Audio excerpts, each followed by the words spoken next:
مبروك للنادي الاهلي. ايه هشام فلايه، كسبت الاهلي؟ كسبت خلاص 2-1؟ لا، دي النتيجه اللي انت عايزها، دي النتيجه اللي اسيادك وتاج راسك عايزينها، هي دي النتيجه اللي انت هتاخد عليها الشيك اللي انت ان شاء الله هتصرفه على علاجك. دمتم مكروهين من العالم كله. والله اي مشجع اهلاوي ما يشرفك انك تشجع النادي الاهلي بعد المهزله اللي انت شفتها دي، والله ما يشرفك. يا هشام يا فلايه، اذا حكمتم بين الناس فاحكموا بالعدل، حسبي الله ونعم الوكيل فيك. انا مش زعلان، ده بالنسبه لي موسم للنسيان، وربنا هيجبر بخاطري ان شاء الله الموسم الجاي. بس انت هتقول له ربنا ايه؟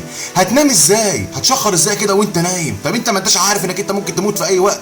ما انتش عارف ان الشيك ده انت ممكن تصرفه علاج على نفسك، تقلب على الطريق؟ طب انتوا مصدقين نفسكم؟ جمهور النادي الاهلي انت مصدق نفسك؟ يا خطيب انت مصدق نفسك؟ كولر المدير الفني انت مصدق نفسك؟ اللعيبه مصدقين نفسكم ان انتوا كسبتوا بجد؟ الجمهور انتوا كلكم كمؤسسه مصدقين ان انتوا كسبتوا بجد؟ والله ازاي؟ الماتش ده خلص 2-0، دي النتيجه العادله اللي ربنا عاوزها، لان ربنا اسمه العدل، اسمه الحق. لكن دي النتيجه اللي انتوا عايزينها بقى 2-1 بتاعت البشر بتاعتكم، اللي هو سيدك وتاج راسك مكلفك بيها ان الاهلي لازم يكسب. مبسوط؟ فرحان؟ هتروح واخد الشيك؟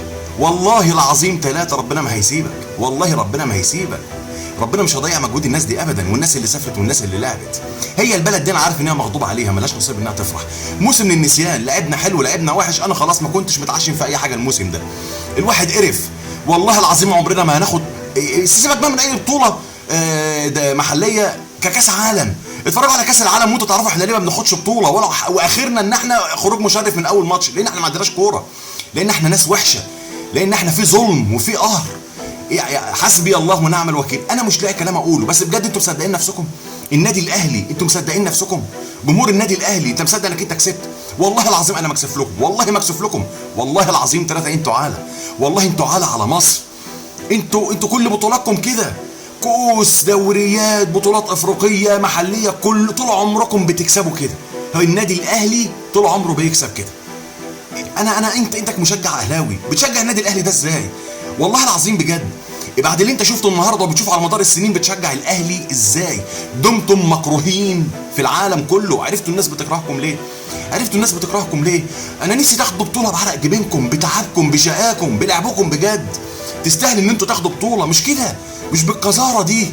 كفايه قرف بقى، عمرنا ما هنوصل وعمرنا ما هنتقدم في اي رياضه، لان هي ماشيه كده. النادي الاهلي لازم يكسب، لازم النادي الاهلي ياخد البطوله. لو فريق تاني خد البطوله القيامه تقوم، ما ينفعش. يبقى المسيح الدجال هيظهر تاني يوم، ما ينفعش اي فريق غير النادي الاهلي ياخد بطوله، وما ينفعش بورسعيد تفرح.